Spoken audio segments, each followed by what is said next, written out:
¿Cómo están? Gracias por seguir en estas actividades del Festival Nacional por el Agua y los Bosques en su edición Michoacán. Nos da mucho gusto que nos sigan acompañando a través de las redes sociales y de las diferentes plataformas en las que estas actividades llegan hasta ustedes.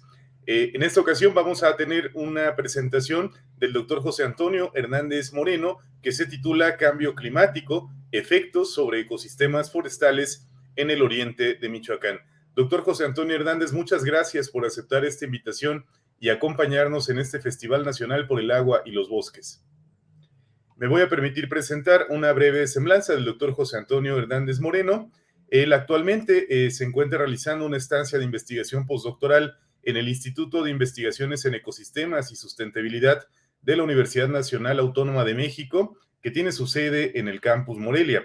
Realizó estudios de licenciatura en Ingeniería Forestal en la Universidad Autónoma Chapingo. Obtuvo el grado de maestro en Ciencias en Desarrollo Rural Regional en el año 2014 en la misma institución.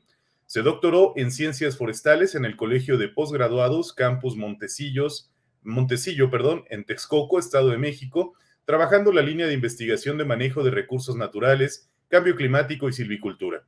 Además, llevó a cabo una estancia doctoral en la Universidad de Valladolid, trabajando el tópico de biometría forestal tridimensional, y ha trabajado como asistente de investigación en el Centro de Investigación y Docencia Económicas, AC, en diversos proyectos del sector ambiental, tanto nacionales como internacionales, y fue promotor del programa de silvicultura para la conservación forestal comunitaria y enlace de capacitación, investigación, transferencia de tecnología dentro de la Comisión Nacional Forestal de los años 2008 al 2012. Además, es consultor independiente en manejo de recursos naturales y trabaja con ejidos y comunidades en proyectos de silvicultura comunitaria, manejo forestal sostenible, y cuenta con diplomados en diversos temas de las ciencias forestales y el medio ambiente, urbanismo y sustentabilidad.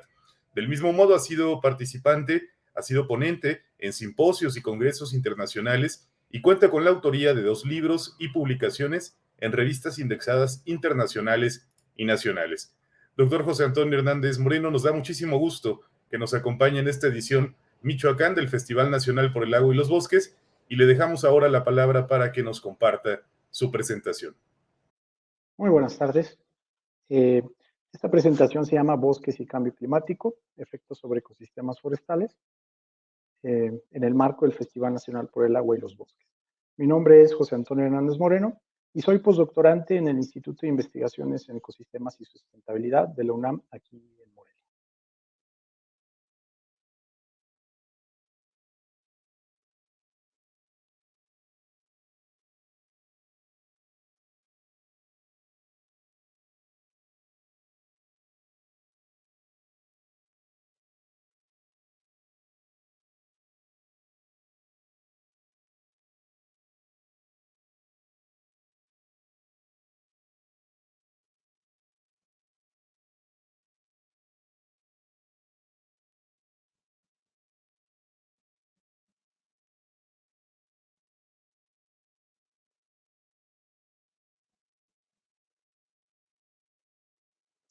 Pues muy bien, quizá nosotros seamos la generación de la que ha estado más preocupada por el tema ambiental y medioambiental.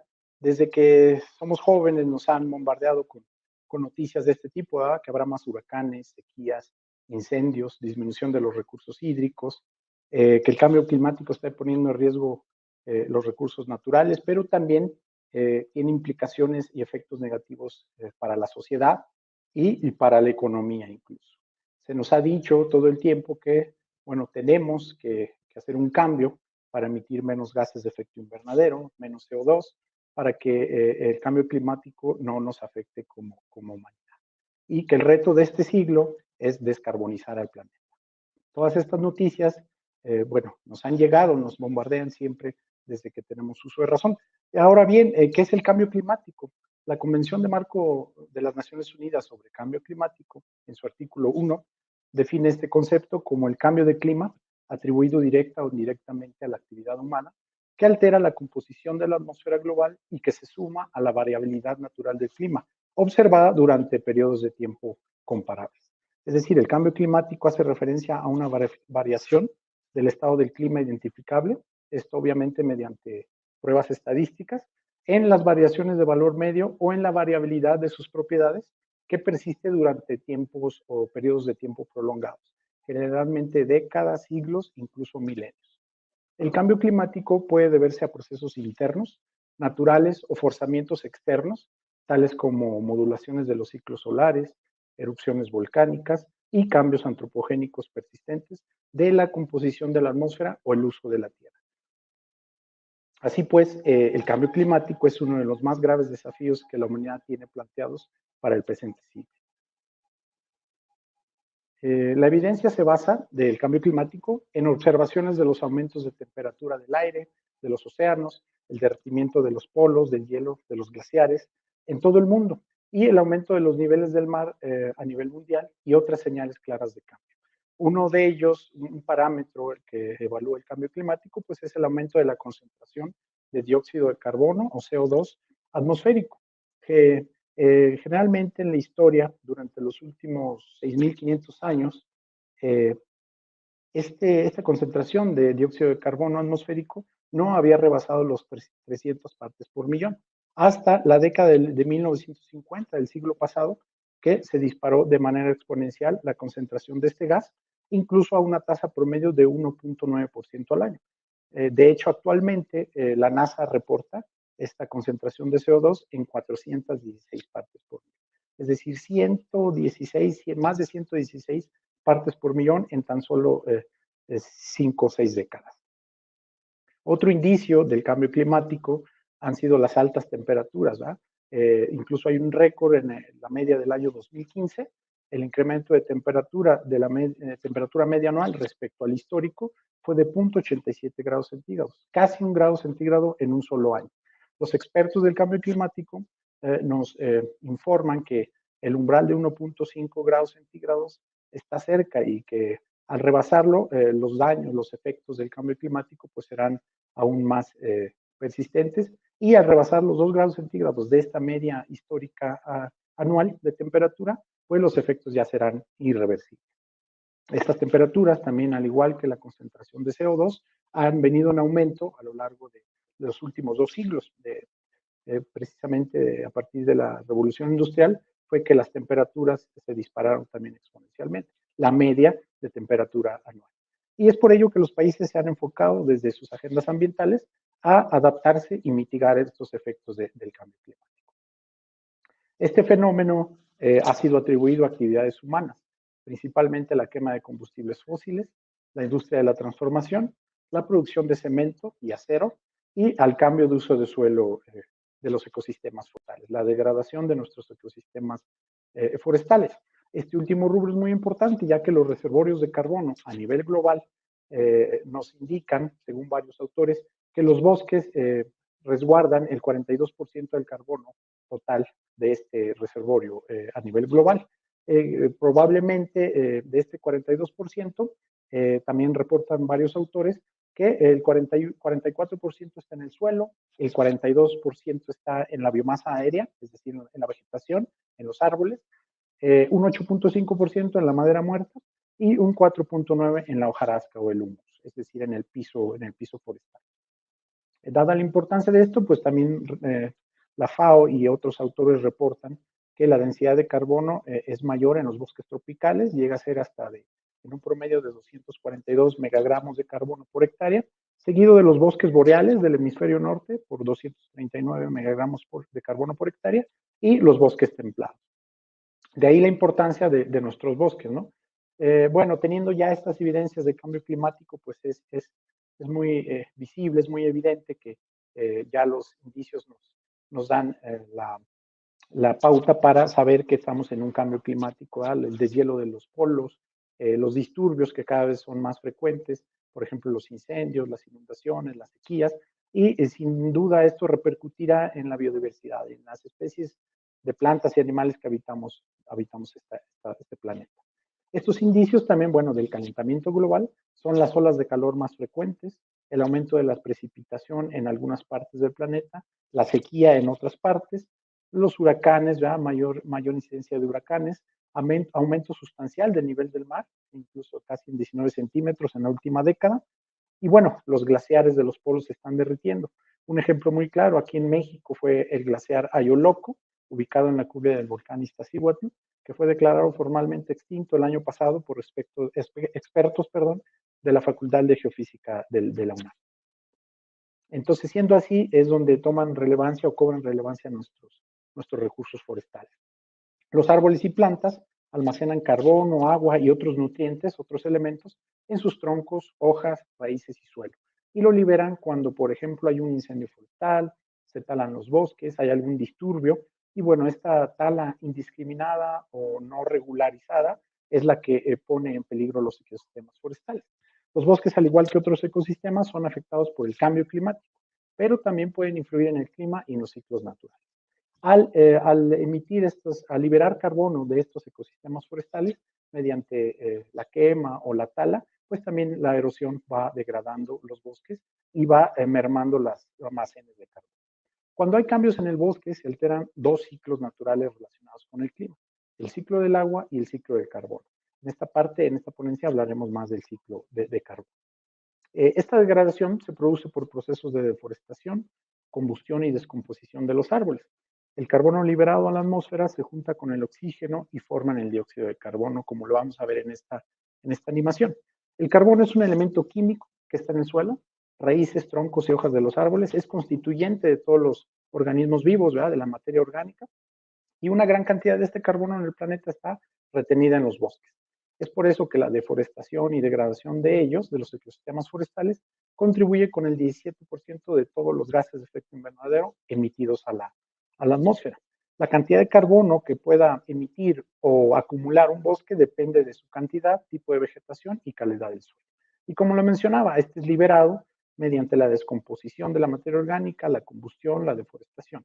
Entonces el carbono, al ser liberado, se junta o se enlaza con el oxígeno que es abundante en nuestra atmósfera, formando moléculas de dióxido de carbono. Es así como se aumenta la concentración de este gas por medio de la deforestación y la descomposición de la materia orgánica.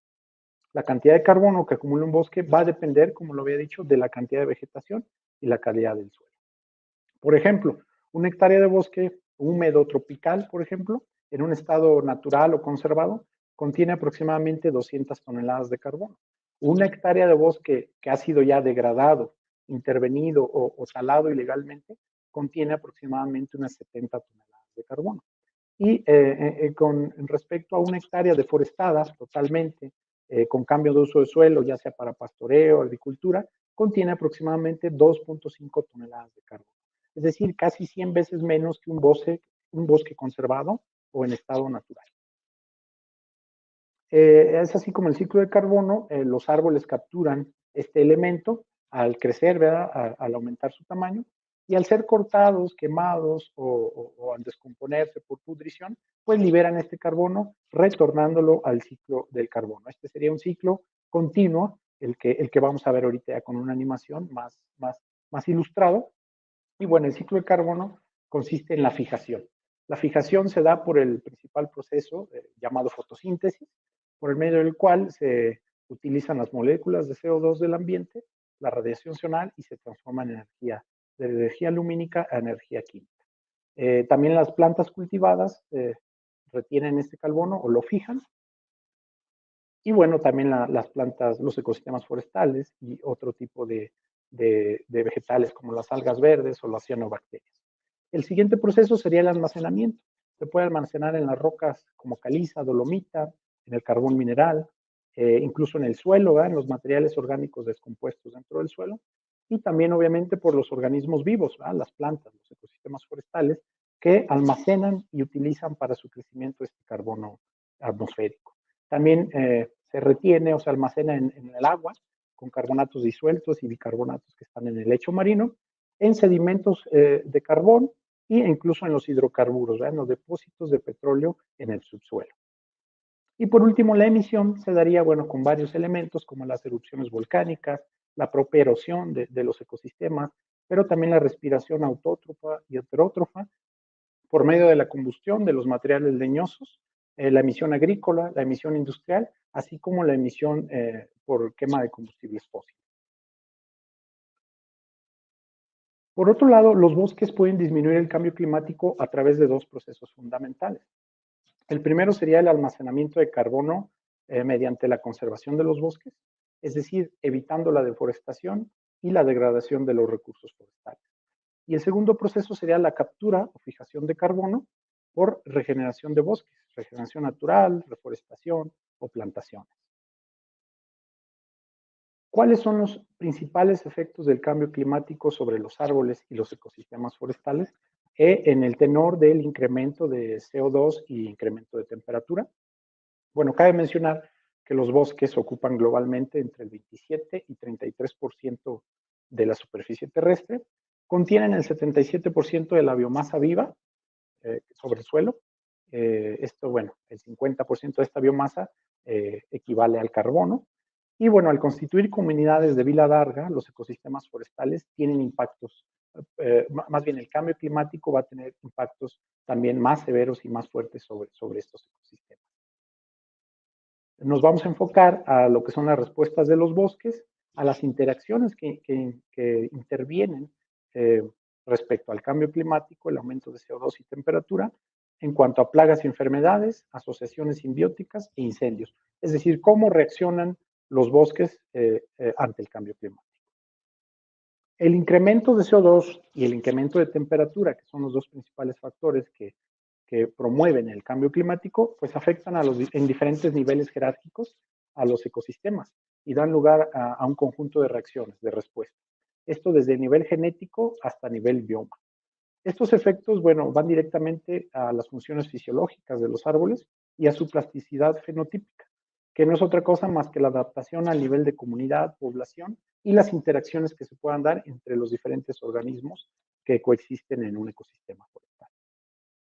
¿Qué efectos tendrá este cambio climático, este incremento de CO2 y temperatura? Los principales efectos del cambio climático son o serán, y de hecho ya están siendo, la distribución de las especies. Se va a modificar cómo se distribuyen geográficamente las especies de árboles, la funcionalidad, es decir, la ecofisiología, cómo reaccionan, cómo van a hacer sus procesos de ahora en adelante con el cambio climático. La misma productividad, es decir, los bosques van a dejar de ser más productivos en algún territorio, pero quizá por efecto de fertilización del CO2 van a ser más productivos en otra región. Y bueno, la pérdida de la biodiversidad.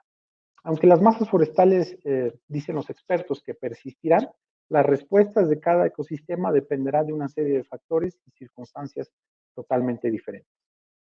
Los cambios clave en estos ecosistemas forestales por el cambio climático, pues serán los siguientes. El incremento en temperatura a mayores altitudes y latitudes y la disminución de la lluvia o de la precipitación pluvial en menores altitudes y latitudes. ¿Cuál será el efecto de esto? Pues va a disminuir la humedad en el suelo y va a aumentar la probabilidad de incendios con inminente pérdida de la cobertura forestal, como es el caso de los grandes incendios del sur de California, de Arizona, que se han dado en la última década, ¿no?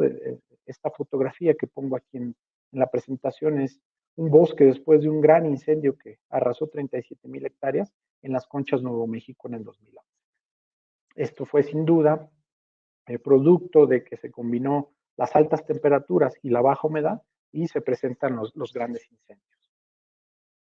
Los aspectos implicados en las respuestas del cambio climático por los ecosistemas forestales, pues la primera se da la capacidad de adaptación, es decir, el incremento en temperatura y humedad del suelo, cómo va a responder los recursos forestales, la dinámica de nutrientes, la propensión a incendios y plagas, principalmente en los bosques del hemisferio norte, el incremento de la susceptibilidad a patógenos, cambios en la distribución geográfica, habrá una mayor posibilidad del ascenso en altitud, es decir, los árboles, los ecosistemas forestales buscarán el clima más frío, elevando la altura sobre el nivel del mar donde van a crecer.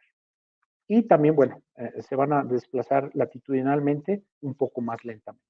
Habrá fragmentación de hábitat y para esto, bueno, vamos a contribuir la humanidad, ¿verdad?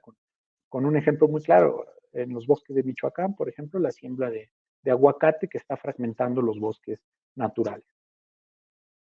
Un ejemplo muy claro es el bosque templado. Hay pronósticos de especialistas que nos dicen que en el bosque templado el incremento en los próximos 50 años será de 2.6 grados centígrados a altitud y latitud mayor, es decir, más al norte y en alturas más elevadas sobre el nivel del mar. Y la precipitación será también, aumentará también, pero en latitudes bajas. Habrá cambios en la productividad por efecto del incremento de CO2.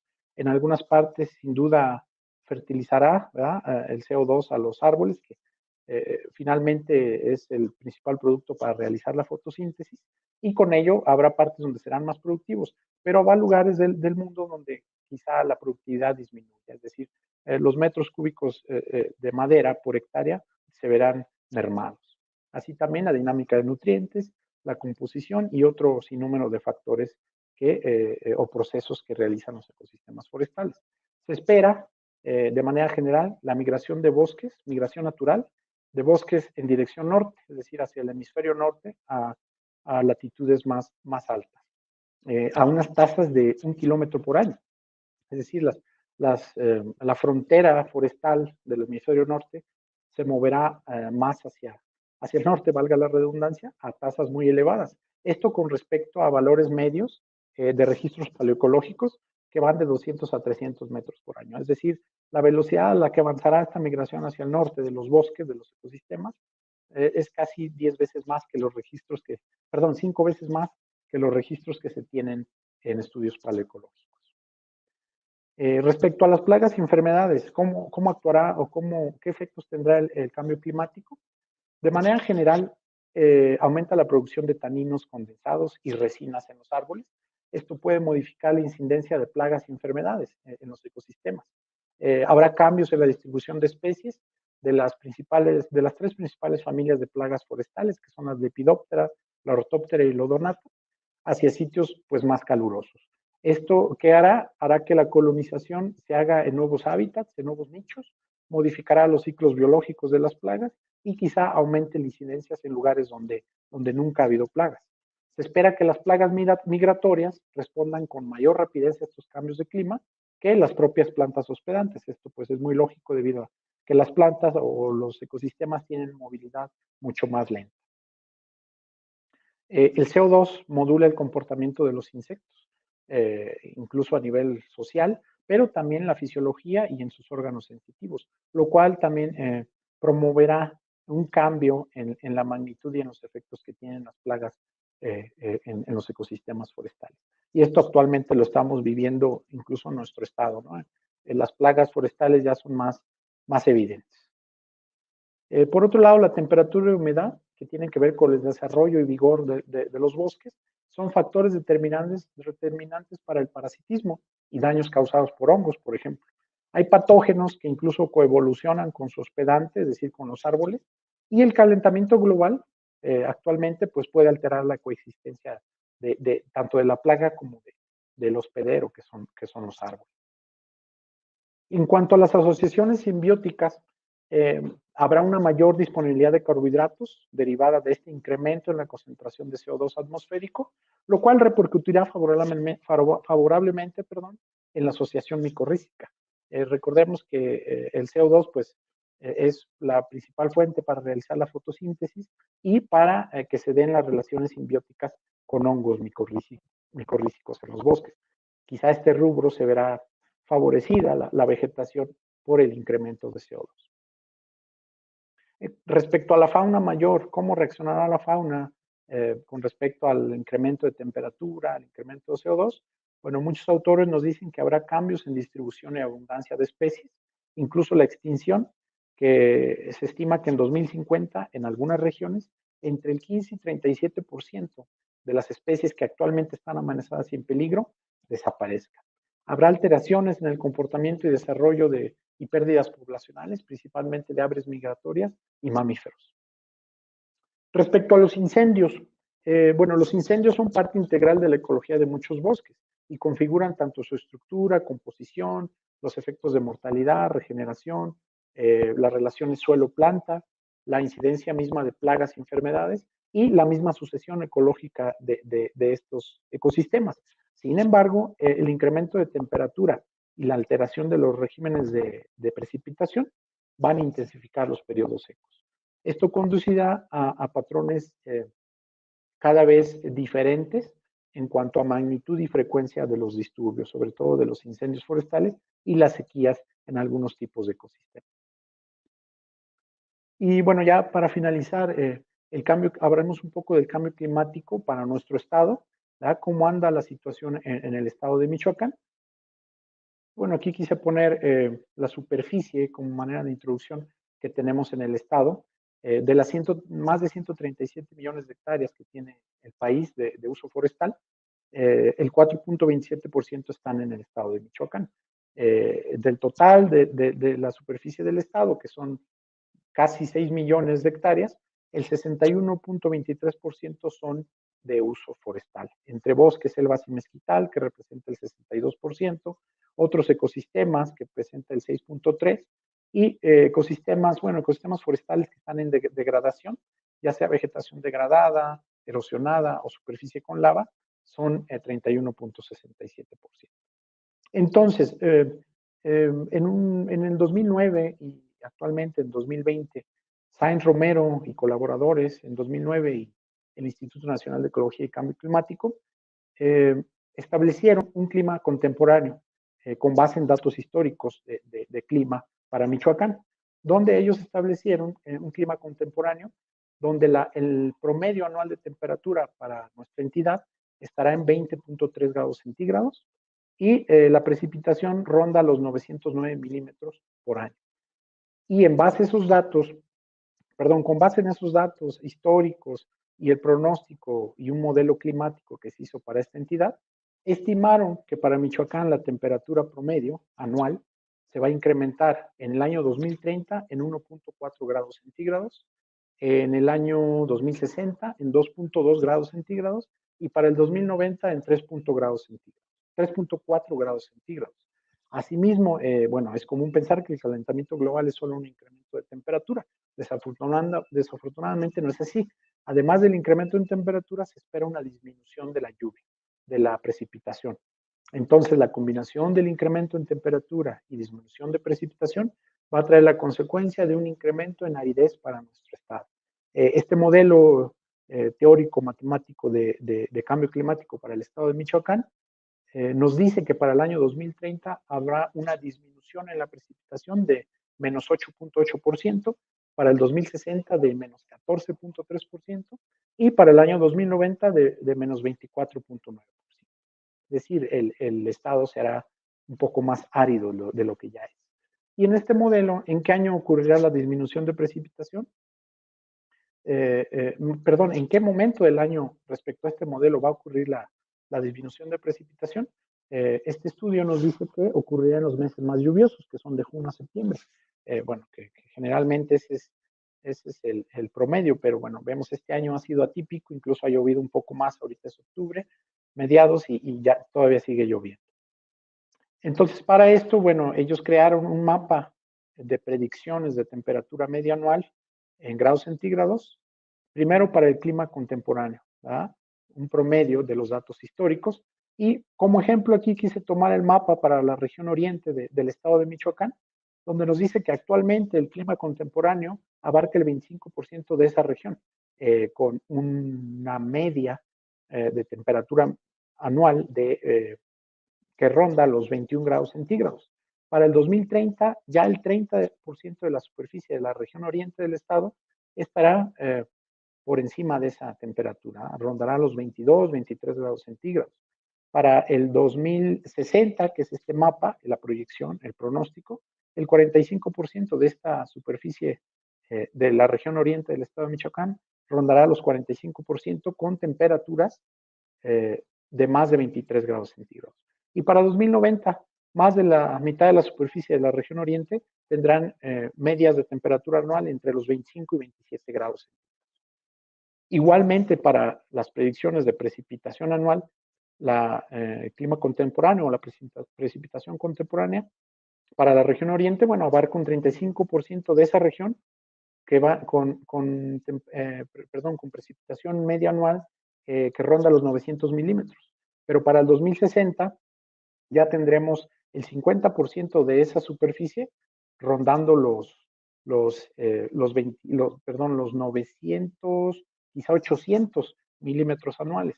Para el 2060, el 85% de esa superficie estará en menos de 700 milímetros de lluvia anual. Y para el 2090, la predicción es que más del 95% de esa superficie de la región oriente de la entidad de Michoacán estará por debajo de los 700 milímetros de lluvia. Es decir, se tornará más árido y más seco nuestro estado. ¿Cuáles serán las consecuencias para los bosques de la entidad? Bueno, es de esperarse que la combinación del incremento en temperatura y la disminución de precipitación hará que Michoacán sea un estado más seco, más árido de lo que es actualmente. Esto pues necesariamente va a traer consecuencias negativas en la producción agropecuaria, forestal, además de tener también un impacto negativo en la flora y fauna, como ya veíamos los impactos que se pronostican a nivel mundial.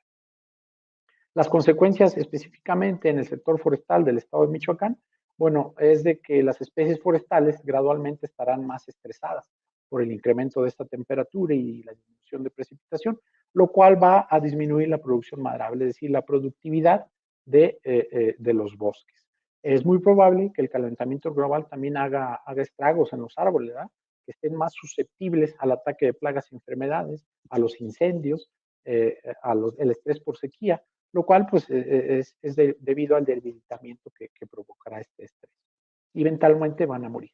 Esto ya está sucediendo en algunas partes del mundo, se llama declinación forestal o declinación de árboles, que es la muerte típicamente que se produce por ataques de insectos o microorganismos que habitualmente se encuentran presentes en ecosistemas que ocasionalmente matan a algunos árboles, pero empieza a haber varias evidencias, varios indicios de que esas mortalidades a pequeña escala se están convirtiendo en mortalidades masivas, ¿verdad? De áreas más extensas.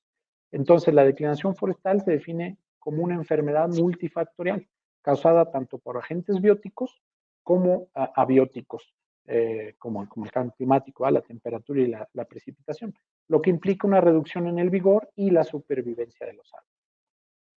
Esto lamentablemente, bueno, quienes conocemos la región oriente, la reserva de la biosfera, mariposa monarca, donde habitan muchos oyameles, mucha aves religiosa, pues ya se está presentando este fenómeno de declinación forestal, donde aparentemente el árbol está muriendo sin alguna causa tan evidente, ¿verdad? Más bien es un fenómeno multifactorial, como ya lo veíamos, donde incluso los especialistas no saben qué es lo que está matando en sí a las comunidades de árboles de oyamel. Eso está pasando actualmente en la reserva de la biosfera mariposa monarca. Y bueno, finalmente tendrá implicaciones para este lepidóptero, ¿verdad? La mariposa que nos visita año con año, que va a pasar de ser un increíble fenómeno, algo muy bello de la naturaleza, que desafortunadamente es de esperarse que con este cambio climático y como va las tendencias, los oyameles o aves religiosas, que son los principales hospederos donde se posan las mariposas, gradualmente estarán más estresados por el calentamiento global y en un futuro quizá las masas arboladas disminuyan su, su capacidad de adaptarse a estas condiciones de clima. Y finalmente, aquí presento otro indicio muy claro de este problema, donde la superficie forestal ocupada por las colonias de mariposa monarca durante las 3 décadas últimas del año 93 a 2020, pues vemos en rojo la tendencia hacia la baja en superficie ocupada en hectáreas de las colonias de mariposa monarca, tanto en el estado de Michoacán como en el estado de México. Vemos años que fueron muy con superficies muy bajas, como 2004, 2009, 2013, incluso el año pasado, 2020, donde solamente 2.1 hectáreas fueron ocupadas por las colonias de mariposa monarca. Esperemos que este año se recupere, ya que ha habido buena lluvia y el calor no ha sido tan intenso. Entonces vamos a esperar los reportes oficiales que se darán ya el próximo año de cómo si aumentó o no la superficie ocupada por colonias de mariposa monarca. Y bueno, no todo son malas noticias. Mundialmente hay muchas estrategias de reducción de CO2 por vía forestal, que generalmente son estas 4 que presento. La primera es incrementar las existencias de biomasa en pie en los bosques, adaptando la silvicultura, es decir, usando la silvicultura adaptativa. Un ejemplo de esto sería alargando el turno de aprovechamiento forestal maderable, o bien repoblando, pero ya no de la manera tradicional, que son reforestaciones a pequeña escala, sino ya serían plantaciones forestales con objetivos más precisos. También el incremento de carbono fijado en productos de larga duración, es decir, construcción con madera, muebles, durmientes, etc. Esto también va de la mano con la sustitución de otros productos de construcción que causan mayores emisiones, por ejemplo, el cemento o el acero, por productos forestales maderables. Y también la utilización de biomasa como combustible en sustitución de combustibles fósiles. Esto obviamente de madera o de biomasa que venga de plantaciones dendroenergéticas con esos propósitos. Y por último, las políticas de fijación de CO2 por manejo forestal tendrán que ser estas tres.